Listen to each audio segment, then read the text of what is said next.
Juda ham ko'p beriladigan savolim, aka telefonim juda ham qotib ishlaydi, nimadir qilsam bo'ladimi? degan savolga men hozir javob beraman. Ikkala telefon, Redmi da ham, Samsung da ham o'rgataman.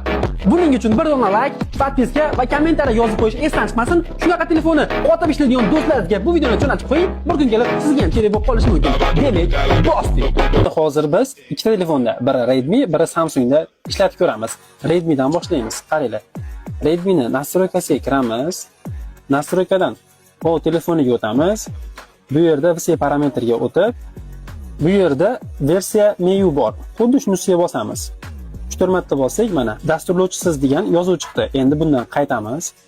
Qaytib pastroqqa tushamiz. Разрешение настройка bor. Xuddi bu yerga kiramiz. Для разработчиков.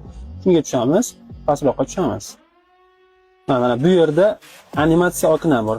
Xuddi shularni bez animatsiya qilib chiqamiz. Telefon bez animatsiyasiz ishlaydi. Shunda telefon sal tezroq ishlaydi. Samsungda ham xuddi shunday. Nastroykaga kiramiz. Nastroykadan pastroqqa tushib, telefon haqida kiramiz. Dastur haqida ma'lumotga kiramiz. Bu yerda mana release raqami bor. Xuddi shuni ustiga bosamiz. Sizlarda boshqacha bo'lishi mumkin. Ishlab chiqarish rejimi yo'qoldi deyapti.